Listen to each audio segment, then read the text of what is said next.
So you've seen the Horizon Hobby SCX10 Elite Edition for $1,099 a couple of months ago. That's a bit of dosh. I thought, what if we wanted to do it ourselves and we didn't mind red? I present to you the RC-TNT Super Mega Awesome Edition. They only made one of these, but the cost was about $150 less for all the same stuff, plus a few extras that you don't get with the Horizon Edition. Let's take a look at it. Now, my Gladiator is fairly stock. I do have this light bar on the front, and we did from our recent little upgrade series, we added a little bit of weight in the front. But now I want more of an Elite Edition feel. We've got the Tuff Stuff Overland Accessory pack, unpainted, just like the Elite Edition.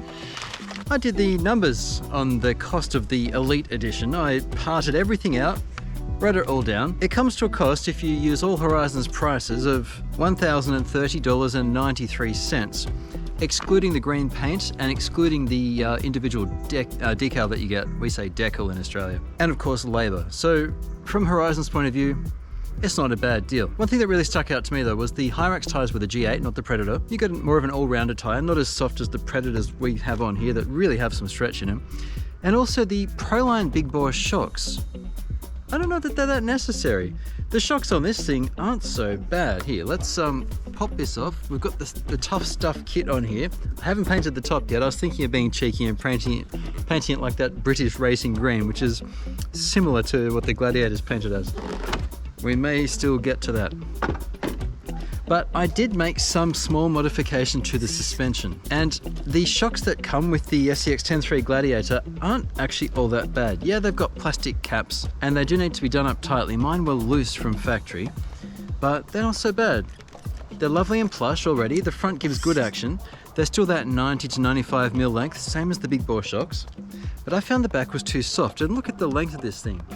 It's quite long, and so when we're trying to climb something like Problem 3, which we'll have a look at soon, I found that it was bottoming out too much. So here's what I've done.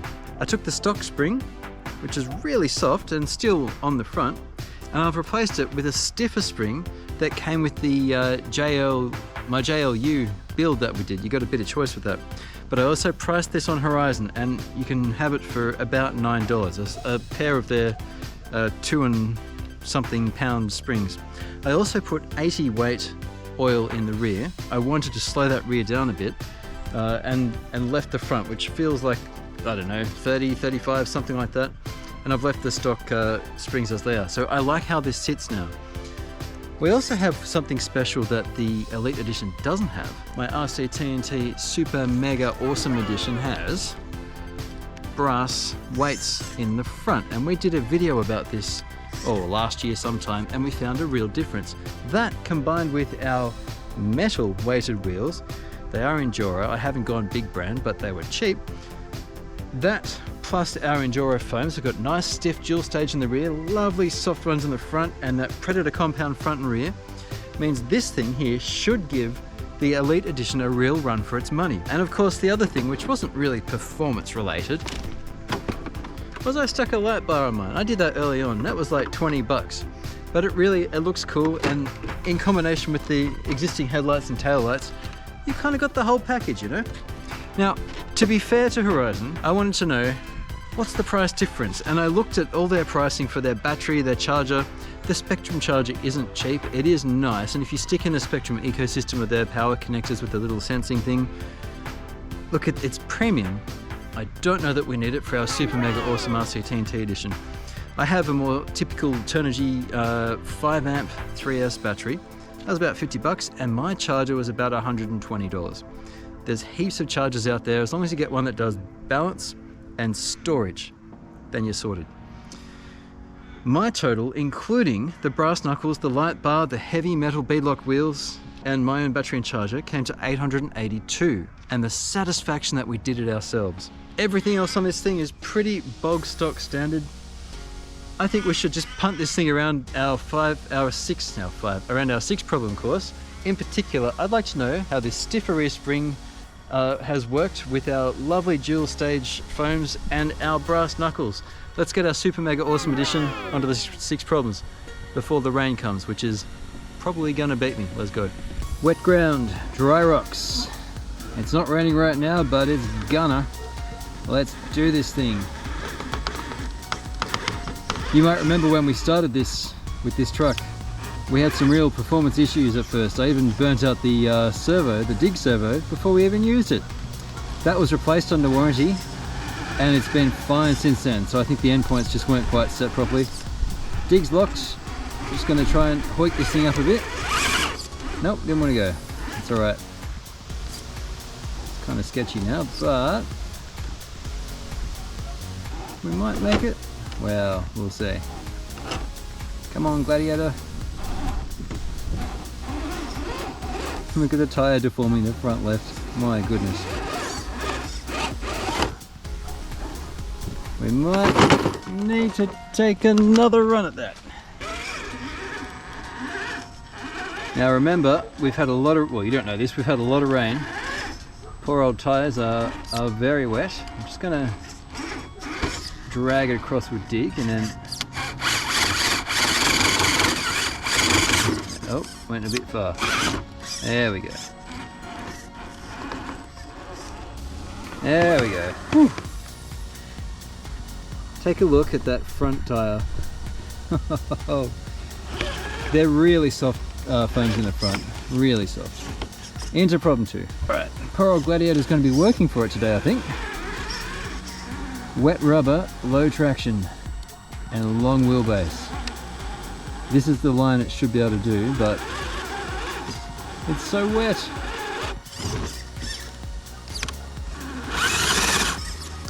So wet, and we're going to roll again, I'd say.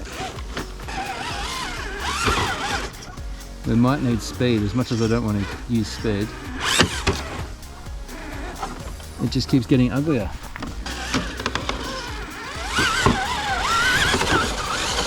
Oh man. Yes! No! Oh, 2's out, what a shame. It's not too surprising we couldn't do problem 2. There's a lot of water.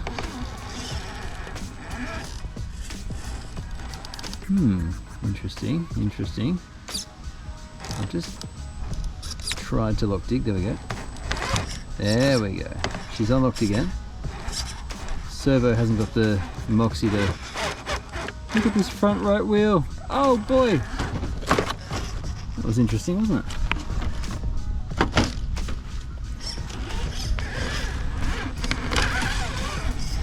Unfortunately, with all the water here, we can't compare its past performance. It has done this problem before. It's a bit top heavier now, but the look, the rear, the heavier rear is really helping. This would have been tucked right down previously. These heavier springs were a good idea. Even if we don't get there, I'm happy with the change. No! Oh, look at that!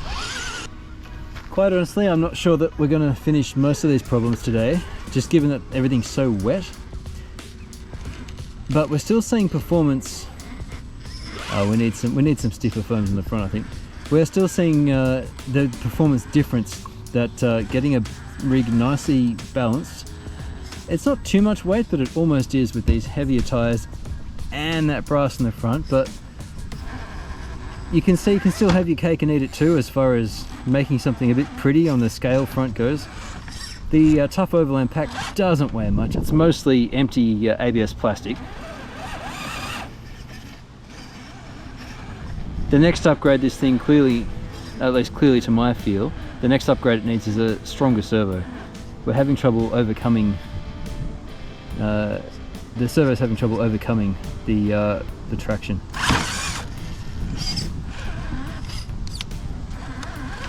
I've decided to call it. There's just too much water.